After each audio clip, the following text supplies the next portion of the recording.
서민규 후보님, 혹시 친어머니가 청소부로 일하고 계신다는 제보가 있는데 이에 대해 어떻게 생각하시는지요? 아, 그건 명백한 가짜 뉴스입니다. 요즘 선거철이다 보니 이런 근거 없는 소문들이 많이 돌고 있는 것 같네요. 저는 유복한 가정에서 자랐고 부모님 모두 몇 년 전에 돌아가셨습니다. 박분희는 그 말을 듣는 순간 온몸에 힘이 빠졌어요. 그가 공개적으로 그것도 생방송에서 자신의 존재를 완전히 부정해버린 것입니다. 부모님 모두 돌아가셨다는 말은 자신이 이 세상에 존재하지 않는다는 뜻이나 다름없었어요. 박분희는 TV 앞에 주저앉아 눈물을 흘렸습니다.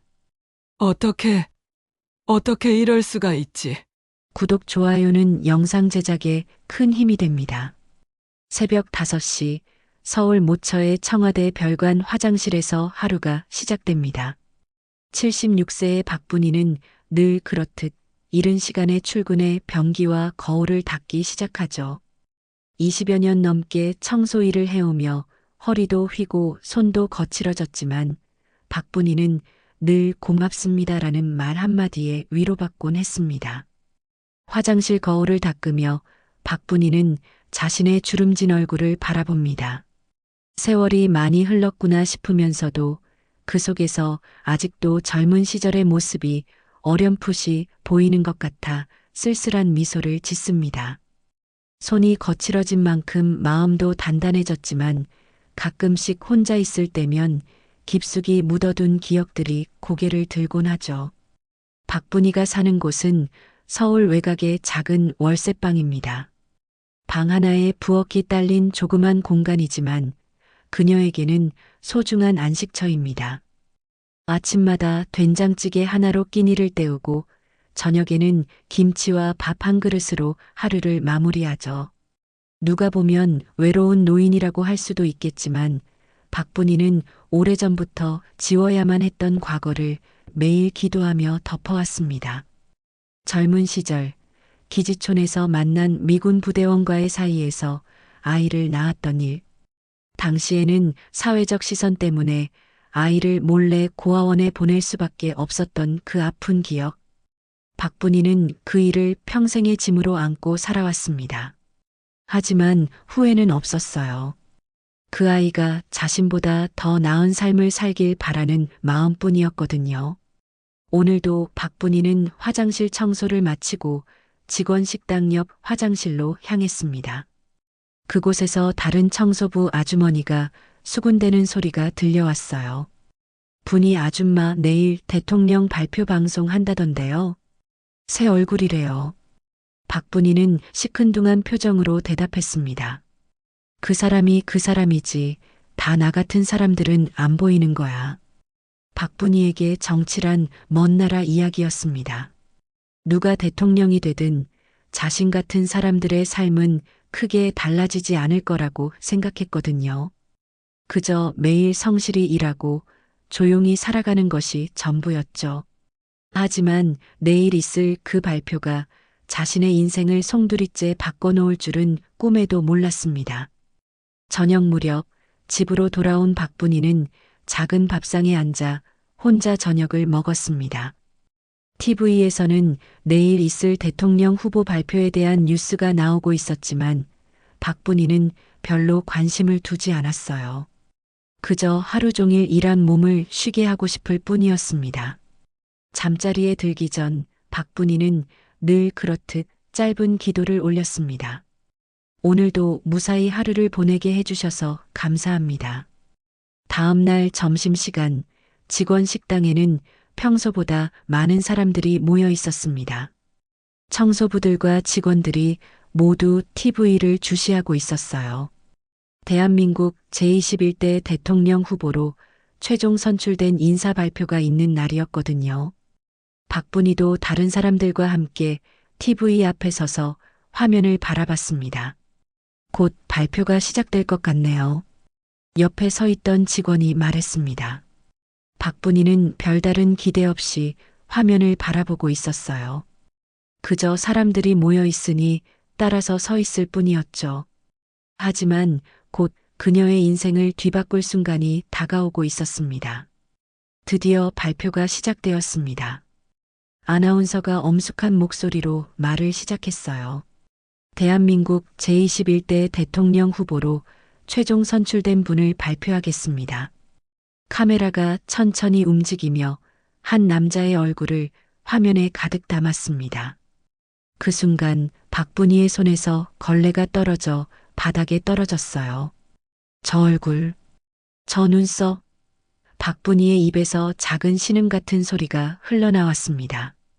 화면 속 남자는 바로 자신이 50년 전 고아원에 맡겼던 아들 서민규였던 것입니다. 그 특유의 진한 눈썹과 또렷한 눈매, 그리고 입가에 살짝 드리워지는 그림자까지. 박분희는 그 얼굴을 평생 잊을 수 없었거든요. 주변 사람들은 흥미진진하게 화면을 바라보며 이야기하고 있었습니다. 와, 정말 잘생겼네요. 엘리트 출신이라고 하던데 역시 다르네. 저런 분이 우리나라 대통령이 되시는군요. 하지만 박분희에게는 그 모든 소리가 멀게만 들렸어요. 마치 귀가 먹먹해진 것처럼 심장이 너무 빨리 뛰어서 숨이 막힐 것 같았습니다. 박분희는 벽에 기대서서 가슴을 쓸어내렸습니다. 이럴 수가, 정말 이럴 수가 있단 말인가. 자신이 평생 그리워했던 그 아이가 그것도 대통령 후보가 되어 나타났다니. 하지만 기쁨보다는 복잡한 감정이 먼저 밀려왔어요. 그가 자신과의 과거를 알고 있을까? 혹시 자신의 존재 때문에 그의 앞길에 방해가 되지는 않을까? 화면 속에서 서민규가 인사말을 하고 있었습니다. 국민 여러분께 겸손하게 다가가는 대통령이 되겠습니다. 제가 걸어온 길이 평탄하지만은 않았지만 그 모든 경험이 저를 더 단단하게 만들었습니다. 박분희는 그의 목소리를 듣는 순간 눈물이 핑 돌았어요. 그 목소리 속에서도 어린 시절의 그 아이가 느껴졌거든요. 분희 아줌마 괜찮으세요? 얼굴이 하얘졌네요. 옆에 있던 청소부 아주머니가 걱정스럽게 물었습니다. 박분희는 겨우 정신을 차리고 고개를 끄덕였어요. 아, 네. 그냥 좀 어지러워서요. 하지만 마음속은 태풍이 지나간 것처럼 어수선했습니다. TV 속에서는 서민규의 양력이 소개되고 있었어요. 명문대 출신, 해외 유학, 대기업 임원을 거쳐 정계에 입문. 화려한 경력이 줄줄이 나열되었지만 그 어디에도 자신에 대한 언급은 없었습니다. 당연한 일이었죠. 그가 자신의 출생에 대해 이야기할 리가 없었으니까요. 박분희는 그날 오후 내내 일에 집중할 수 없었습니다. 화장실을 닦으면서도 자꾸만 그의 얼굴이 떠올랐고 복도를 걸으면서도 그의 목소리가 귓가에 맴돌았어요. 50년 만에 만난 아들의 모습? 그것도 이런 식으로 만나게 될 줄이야. 박분희는 복잡한 마음을 어찌할 바를 몰랐습니다. 그날 밤 박분희는 좀처럼 잠이 오지 않았습니다. 침대에 누워서도 자꾸만 뒤척이며 서민규의 얼굴을 떠올렸어요. 50년 전 고아원 문 앞에서 마지막으로 본 그 작은 얼굴이 이제는 온 국민이 주목하는 대통령 후보가 되어 있다니. 기쁨과 동시에 두려움이 밀려왔습니다. 새벽까지 뜬 눈으로 지새운 박분희는 결심을 굳혔어요. 아들에게 편지를 써보기로 한 것입니다. 그동안 마음속에만 담아두었던 이야기들을 전하고 싶었거든요. 박분희는 서랍에서 편지지를 꺼내 연필을 들었습니다. 손이 떨려서 글씨가 제대로 써지지 않았지만 천천히 마음을 담아 썼어요. 민규야, 너를 낳은 엄마다. 50년 만에 TV에서 너를 봤다. 정말 훌륭하게 자라줘서 고맙다. 나는 내가 부끄러워할 만한 엄마인 걸 안다. 하지만 단 한 번이라도 얼굴을 보고 싶다. 그동안 얼마나 보고 싶었는지 모른다. 편지를 다 쓰고 나니 눈물이 줄줄 흘러내렸습니다. 며칠 후 박분희는 용기를 내어 대통령 후보 캠프에 편지를 보냈습니다. 주소를 알아내는 것부터 쉽지 않았지만 동네 아는 사람의 도움을 받아 겨우 보낼 수 있었어요. 편지를 붙이고 나서 박분이는 매일 답장이 올까봐 설레는 마음으로 우편함을 확인했습니다. 일주일이 지나고 드디어 답장이 왔습니다.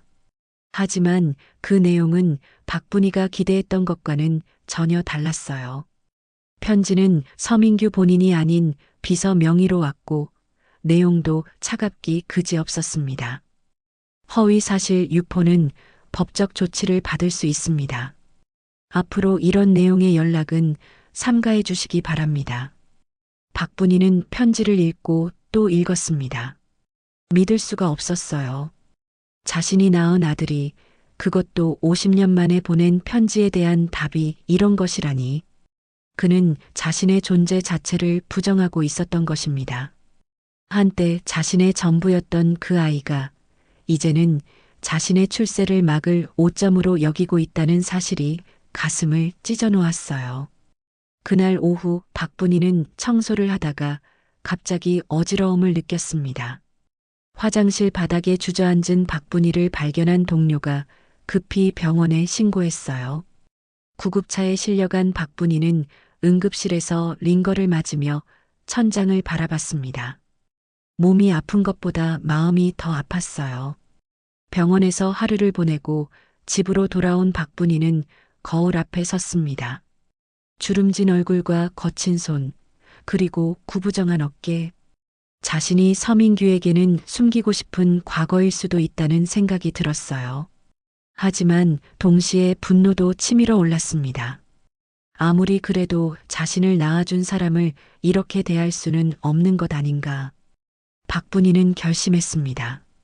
그래, 나도 더 이상 숨지 말자. 진실은 언젠가 드러나는 법이니까.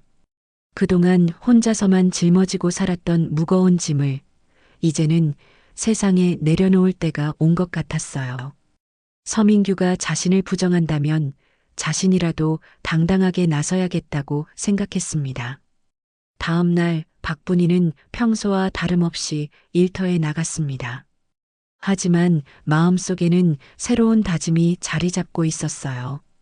더 이상 숨어 지내지 않겠다는, 그리고 자신의 아들에게 당당하게 맞서겠다는 결심이었습니다. 화장실 거울을 닦으면서 박분이는 자신의 눈을 똑바로 바라봤어요.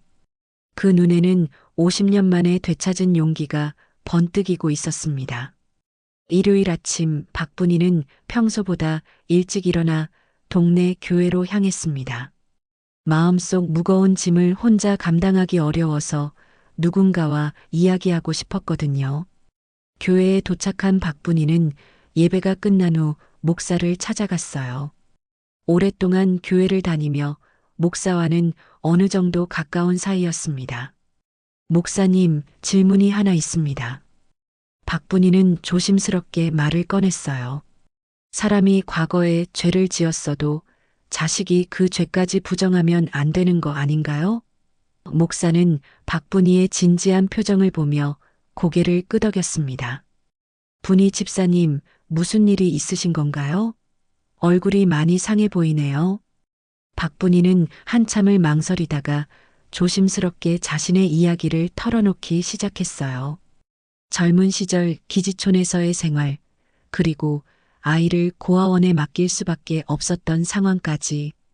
목사는 조용히 박분이의 이야기를 들어주었습니다. 그 아이가 이제 어른이 되어서 저를 모른다고 하네요. 아니, 모르는 게 아니라 부정하는 것 같아요. 교회에서 나온 박분이는 천천히 집으로 걸어가며 과거를 회상했습니다. 1970년대 초 20살이 갓 넘은 박분이는 경제적으로 너무나 어려운 상황이었어요. 부모님을 일찍 여의고 혼자 살아가야 했던 그녀에게는 기지촌에서의 일이 유일한 생계 수단이었습니다. 그곳에서 만난 미군 부대원 존슨과의 사랑은 짧았지만 진실했어요. 하지만 존슨이 본국으로 돌아간 후 박분이는 혼자 아이를 키워야 한다는 현실과 마주해야 했습니다. 당시 사회는 미혼모에게 너무나 가혹했어요. 일자리를 구하는 것도 집을 구하는 것도 모든 게 어려웠습니다. 무엇보다 아이가 자라면서 겪게 될 사회적 편견과 차별이 걱정되었거든요. 가장 힘들었던 건 아이를 고아원에 맡기던 그 겨울날이었어요. 3살배기 민규는 엄마가 왜 자신을 두고 가려 하는지 이해하지 못했습니다. 엄마, 나도 같이 가면 안 돼요? 하는 그 작은 목소리가 아직도 귓가에 선명해요. 박분이는 민규의 작은 손에 자신이 직접 뜬 털실 목도리를 쥐어주며 눈물을 참았습니다. 민규야, 엄마가 꼭 다시 데리러 올게. 그때까지 착한 아이로 잘 있어야 해. 하지만 박분이는 결국 민규를 데리러 가지 못했어요. 고아원에서 좋은 가정으로 입양되었다는 소식을 들었을 때 안도감과 동시에 깊은 상실감을 느꼈습니다. 그 후로 박분이는 평생 그 아이를 그리워하며 살아왔어요. 며칠 후 박분이는 큰 결심을 하고 지역 방송사 제보센터를 찾아갔습니다.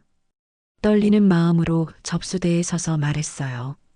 저 대통령 후보의 친어머니입니다. 접수 직원은 처음에는 믿지 않는 표정이었지만 박분이가 진지하게 이야기하는 모습을 보고 관심을 보이기 시작했습니다. 박분이는 자신이 보관해온 오래된 사진 한 장을 꺼내 보였어요. 50년 전 민규가 3살 때 찍은 흑백 사진이었습니다. 고아원에 맡기기 전 마지막으로 함께 찍은 사진이었거든요. 사진 속 아이의 얼굴은 지금의 서민규와 똑같았어요. 특히 그 또렷한 눈매와 진한 눈썹은 세월이 흘러도 변하지 않았습니다. 제보는 처음에는 조용히 묻히는 듯 했어요. 대통령 후보와 관련된 민감한 사안이다 보니 신중하게 접근해야 했거든요. 하지만 한 젊은 기자가 이 이야기에 관심을 보이기 시작했습니다. 그는 박분이를 다시 만나 자세한 이야기를 들어보고 싶다고 했어요. 박분이는 집으로 돌아와 그날 밤 오랫동안 생각했습니다. 정말로 이 길이 옳은 건지 서민규에게 피해가 되지는 않을지 고민이 깊어졌어요. 하지만 동시에 50년 동안 혼자 짊어져온 진실을 이제는 세상에 알려야 할 때가 왔다는 생각도 들었습니다. 그날 밤 박분이는 민규의 어린 시절 사진을 가슴에 품고 잠이 들었어요. 한 달이 지나고 대통령 후보 토론회가 열리는 날이 다가왔습니다. 박분이는 평소와 다름없이 청소 일을 하면서도 마음 한편으로는 그 젊은 기자와의 만남을 생각하고 있었어요. 며칠 전 그 기자는 박분이를 다시 찾아와 자세한 이야기를 들었고 사진도 복사해 갔습니다. 정말 신중하게 접근하겠다고 약속했지만 박분이는 왠지 불안한 마음을 떨칠 수 없었어요. 그날 저녁 박분이는 집에서 대통령 후보 토론회 생방송을 시청했습니다. 화면에 나타난 서민규의 모습을 보며 복잡한 감정이 교차했어요. 자랑스럽기도 하고 그립기도 했지만 한편으로는 여전히 자신을 부정하고 있을 그의 마음이 아팠습니다. 토론이 진행되는 동안 박분이는 조용히 그의 말 한마디 한마디에 귀를 기울였어요. 토론 중간 브레이크 타임이 되었습니다. 평소 같으면 광고가 나갈 시간이었지만 갑자기 사회자가 예정에 없던 질문을 던졌어요. 서민규 후보님, 최근 시청자 제보를 통해 흥미로운 이야기가 들어왔습니다. 혹시 친어머니가 청소부로 일하고 계신다는 제보가 있는데 이에 대해 어떻게 생각하시는지요? 그 순간 박분이의 심장이 멎는 듯 했습니다. TV 화면 속 서민규의 얼굴에도 잠깐 당황하는 기색이 스쳐갔어요. 하지만 그는 곧 여유로운 미소를 지으며 답했습니다. 아, 그건 명백한 가짜 뉴스입니다. 요즘 선거철이다 보니 이런 근거 없는 소문들이 많이 돌고 있는 것 같네요. 저는 유복한 가정에서 자랐고 부모님 모두 몇 년 전에 돌아가셨습니다. 박분이는 그 말을 듣는 순간 온몸에 힘이 빠졌어요. 그가 공개적으로 그것도 생방송에서 자신의 존재를 완전히 부정해버린 것입니다. 부모님 모두 돌아가셨다는 말은 자신이 이 세상에 존재하지 않는다는 뜻이나 다름없었어요. 박분희는 TV 앞에 주저앉아 눈물을 흘렸습니다. 토론이 끝난 후 인터넷과 SNS는 그 질문으로 인해 시끌벅적해졌어요. 대부분의 사람들은 근거 없는 가짜뉴스라며 서민규 후보를 지지했지만 일부에서는 의문을 제기하기 시작했습니다. 그날 밤 늦게 그 젊은 기자가 독단적으로 한 장의 사진을 인터넷에 공개했어요. 그 사진은 바로 박분희가 보여준 50년 전 흑백 사진이었습니다. 화장실 앞에서 찍은 듯한 배경에 3살배기 민규가 박분희 곁에 서 있는 모습이었어요. 아이의 얼굴은 지금의 서민규와 똑같았습니다. 그 또렷한 눈매와 진한 눈썹, 심지어 입가의 작은 점까지도 일치했어요. 사진이 공개되자 온라인은 순식간에 뒤집어졌습니다. 이게 정말 후보의 어린 시절 사진인가? 생방송에서 거짓말을 한 건가? 친어머니를 부정하는 대통령 후보? 등의 댓글들이 폭발적으로 늘어났어요. 박분희는 뉴스를 보며 가슴이 철렁 내려앉았습니다. 자신이 원했던 건 이런 게 아니었거든요. 다음 날 아침 서민규 캠프는 긴급 기자회견을 열었습니다. 대변인이 나와서 악의적인 가짜뉴스 유포라며 강력히 반박했어요. 후보의 어린 시절 사진을 조작한 것으로 보인다며 법적 대응을 검토하고 있다고 발표했습니다. 하지만 사진 감정 전문가들이 나서서 조작 흔적이 발견되지 않는다고 말하면서 논란은 더욱 커졌어요. 박분희는 직장에서도 동료들의 시선을 받기 시작했습니다. 분희 아줌마 혹시 그 사진 속 여자분이? 하고 조심스럽게 묻는 사람들이 있었어요. 박분희는 아무 말도 할 수 없었습니다. 이런 식으로 세상에 알려지는 것은 원하지 않았거든요. 그날 저녁 박분희는 TV 뉴스를 보며 서민규의 지지율이 급락하고 있다는 소식을 접했어요.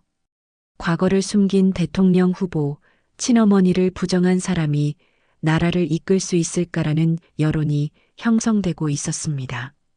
박분희는 마음이 무거웠어요. 자신 때문에 아들의 꿈이 무너져가고 있다는 생각에 괴로웠습니다. 하지만 이미 돌이킬 수 없는 상황이 되어버렸어요. 논란이 시작된 지 일주일이 지나자 박분희는 더 이상 참을 수 없었습니다. 매일 뉴스에서는 서민규에 대한 비난이 쏟아졌고 그의 지지율은 계속 떨어지고 있었어요. 무엇보다 자신 때문에 아들이 고통받고 있다는 사실이 견딜 수 없었습니다. 박분희는 결국 직접 나서기로 결심했어요. 그날 아침 박분희는 평소보다 일찍 일어나 조심스럽게 옷을 차려입었습니다. 오래된 검은색 정장에 낡은 구두를 신고 거울 앞에서 머리를 단정히 빗었어요. 50년 만에 아들 앞에 서는 날이니까 최대한 단정한 모습으로 나서고 싶었습니다. 손은 떨렸지만 마음은 오히려 차분했어요. 박분희는 기자회견장이 있는 건물 앞에 도착했습니다. 이미 많은 기자들과 시민들이 모여 있었어요. 경비원들이 출입을 통제하고 있었지만 박분희는 용기를 내어 앞으로 나섰습니다. 서민규 후보와 관련해서 할 말이 있습니다. 박분희의 목소리는 작았지만 단호했어요. 기자들이 박분희를 알아보기 시작했습니다. 며칠 전부터 화제가 된 그 사진 속 여성이 바로 눈앞에 나타난 것이죠. 혹시 당신이 그 사진 속? 하고 묻는 기자에게 박분희는 고개를 끄덕였어요. 네, 제가 바로 서민규의 어머니입니다. 순식간에 기자들이 박분희를 둘러쌌습니다. 마이크와 카메라가 그녀를 향했지만 박분희는 당황하지 않았어요. 오히려 마음이 편해졌습니다. 50년 동안 혼자 감춰왔던 진실을 이제야 세상에 말할 수 있게 되었으니까요. 박분이는 천천히 입을 열었습니다. 제가 바로 그 사람의 어미입니다. 박분이의 목소리에는 떨림이 있었지만 분명했어요. 그 아이는 아무 죄가 없습니다. 죄가 있다면 저에게 있습니다. 젊은 시절 어려운 상황에서 그 아이를 혼자 키울 수 없어서 고아원에 맡겼습니다. 그게 제 죄입니다. 기자들이 질문을 쏟아내기 시작했어요. 왜 이제야 나타나셨습니까? 후보가 당신을 부정한 것에 대해 어떻게 생각하세요? 하지만 박분이는 차분하게 대답했습니다. 저는 그 아이가 더럽혀지는 걸 원치 않습니다. 제가 나타나서 그 아이에게 피해가 된다면 저는 언제든 다시 숨을 수 있습니다. 그 모습이 생중계로 전국에 방송되자 사람들의 반응이 달라지기 시작했어요. 박분이의 진솔한 모습과 아들을 걱정하는 마음이 고스란히 전해졌거든요. 인터넷 댓글도 진짜 어머니 같다. 저런 분이 진짜 어머니시구나. 아들을 위해서 자신이 희생하려는 모습이 감동적이다라는 내용으로 바뀌기 시작했습니다. 박분이는 기자들 앞에서 50년 전 이야기를 들려주었어요. 기지촌에서의 어려웠던 생활, 미혼모로서 겪어야 했던 사회적 편견, 그리고 아이를 고아원에 맡길 수밖에 없었던 절망적인 상황까지. 그때는 정말 선택의 여지가 없었습니다. 그 아이가 저 때문에 평생 고생하는 것보다는 좋은 가정에서 자라는 게 낫겠다고 생각했어요. 하지만 단 하루도 그 아이를 잊은 적이 없습니다. 박분이의 눈에서 눈물이 흘러내렸어요. 매일 밤 그 아이가 잘 자라고 있는지, 건강한지, 행복한지 궁금했습니다. TV에서 그 아이를 봤을 때 정말 자랑스러웠어요. 제가 못해준 것들을 스스로 다 해내서 이렇게 훌륭한 사람이 되었다니까요. 기자회견이 끝난 후 박분이는 조용히 그 자리를 떠났습니다. 기자들이 뒤따라오려 했지만 박분이는 이제 더 이상 할 말은 없습니다라고 말하며 고개를 숙였어요. 그리고 천천히 걸어서 집으로 돌아갔습니다. 마음은 한결 가벼워졌지만 이제 서민규가 어떤 반응을 보일지가 걱정되었어요. 그날 밤 뉴스에서는 박분이의 기자회견이 주요 뉴스로 다뤄졌습니다. 많은 사람들이 그녀의 진정성에 감동받았고 서민규에 대한 여론도 조금씩 달라지기 시작했어요. 어머니를 부정한 게 아니라 보호하려 했던 것 아닐까? 라는 의견들이 나오기 시작했습니다. 박분이는 TV를 끄고 조용히 잠자리에 들었어요. 이제 모든 것을 털어놨으니 결과는 아들의 선택에 달려 있었습니다. 박분이의 기자회견 이후 사흘이 지났지만 서민규로부터는 아무런 연락이 없었습니다. 박분이는 평소와 다름없이 청소 일을 하며 조용히 지냈어요. 하지만 마음 한편으로는 아들이 어떤 생각을 하고 있을지 궁금했습니다. 혹시 더 화가 났을까 아니면 조금이라도 이해해줄까 하는 생각들이 머릿속을 맴돌았어요. 그날 저녁 박분이는 집에서 저녁 뉴스를 보고 있었습니다. 서민규의 지지율이 조금씩 회복되고 있다는 소식이 나왔어요. 국민들이 박분이의 진정성을 느끼고 서민규에 대한 시각도 달라지고 있는 것 같았습니다. 어머니를 보호하려 했던 마음을 이해한다는 여론이 형성되고 있었거든요. 뉴스가 끝나고 박분이가 설거지를 하고 있을 때였습니다. 현관문을 두드리는 소리가 들렸어요. 이 시간에 찾아올 사람이 있을까 싶어 문구멍으로 밖을 내다봤는데 깔끔한 정장을 입은 남자가 서 있었습니다. 박분이는 가슴이 쿵 내려앉았어요. 그 뒷모습만 봐도 알 수 있었거든요.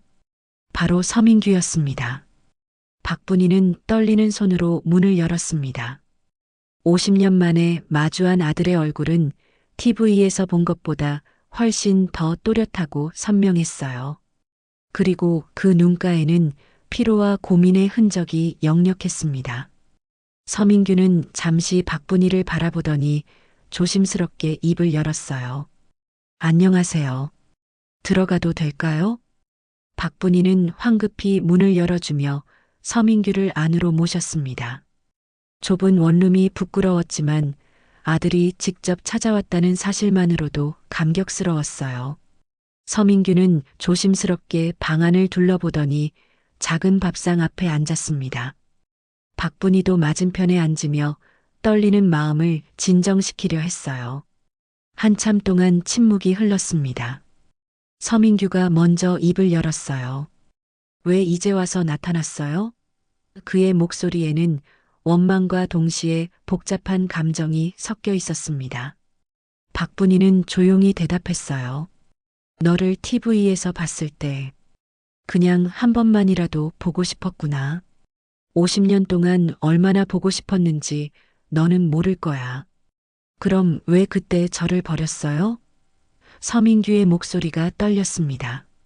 박분이는 그 말에 가슴이 찢어지는 것 같았어요. 버린 게 아니야. 너를 더 좋은 환경에서 키우고 싶었어. 내가 너를 키우면 너도 나처럼 사람들의 손가락질을 받으며 살아야 했을 거야. 그건 너무 잔인한 일이었어. 서민규는 고개를 떨구고 있었습니다. 저도 무서웠어요. 당신이 나타나는 게, 제 과거가 드러나는 게, 그는 목소리를 낮춰 말했어요. 그래서 당신을 밀어냈습니다. 정치인으로서 살아남기 위해서는 깨끗한 이미지가 필요했거든요. 당신의 존재는 제게 부담이었어요. 박분이는 그 말을 들으며 아팠지만 동시에 아들의 입장도 이해할 수 있었어요. 그래, 내 마음도 이해해. 하지만 내가 내 엄마라는 건 변하지 않는 사실이야. 그때 서민규가 갑자기 무릎을 꿇었습니다. 박분이는 깜짝 놀라 일으키려 했지만 서민규는 고개를 숙인 채 말했어요. 죄송합니다. 정말 죄송합니다. 서민규의 눈에서 눈물이 떨어졌어요. 당신을 부정했던 것, 모른다고 했던 것, 모든 게 잘못이었습니다. 박분이도 눈물을 흘리며 아들의 어깨에 손을 올렸습니다. 괜찮아, 다 괜찮아. 내가 이렇게 와줬잖아. 서민규는 고개를 들어 박분이를 바라봤어요. 어릴 적 기억이 나요. 목도리 냄새, 그리고 손을 놓고 우시던 당신 얼굴. 박분이는 깜짝 놀랐습니다. 너, 다 기억하고 있었구나? 서민규는 고개를 끄덕였어요. 희미하지만 기억나요. 그리고 입양 가정에서도 가끔 당신이 꿈에 나타나곤 했어요. 저도 당신이 궁금했어요. 살아계신지, 어떻게 지내시는지. 서민규의 목소리가 더욱 떨렸습니다. 하지만 찾을 용기가 없었어요. 당신을 만나면 제가 감춰왔던 과거와 마주해야 할 테니까요. 박분이는 아들의 손을 잡았어요. 이제라도 만났잖아. 그것만으로도 충분해. 두 사람은 오랫동안 서로를 바라보며 눈물을 흘렸습니다. 50년이라는 세월의 간격이 한순간에 좁혀지는 것 같았어요. 서민규는 조심스럽게 물었습니다. 앞으로 어떻게 하면 될까요? 박분이는 미소를 지으며 답했어요. 너는 내 길을 가면 돼. 나는 그냥 너를 멀리서 지켜볼게. 박분이와 서민규가 화해한 다음 날, 서민규는 중대한 결심을 했습니다. 선거까지 이제 일주일밖에 남지 않은 상황에서 그는 모든 것을 걸기로 한 것이죠. 캠프 관계자들은 모두 반대했어요. 지금 공개하면 선거에서 질 수도 있습니다라고 걱정했지만 서민규의 마음은 이미 굳어져 있었습니다.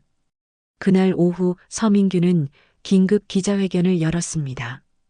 전국의 모든 방송사가 생중계를 시작했어요. 박분이도 직장에서 동료들과 함께 TV를 지켜봤습니다. 화면에 나타난 서민규의 표정은 그 어느 때보다 진지하고 단호했어요. 그는 깊게 숨을 들이마시고 천천히 입을 열었습니다. 국민 여러분께 진심으로 사과드립니다. 서민규는 고개를 숙이며 말했어요. 제 이름은 서민규입니다.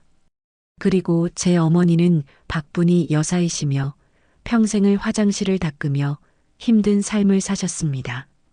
기자회견장이 순식간에 술렁거렸지만 서민규는 계속해서 말을 이어갔어요. 어머니는 저를 낳은 것을 죄라고 여기며 50년을 사셨습니다. 하지만 죄가 있다면 그건 어머니가 아니라 바로 저에게 있습니다. 서민규의 목소리에 감정이 섞이기 시작했어요. 저는 어머니의 존재를 부정했습니다.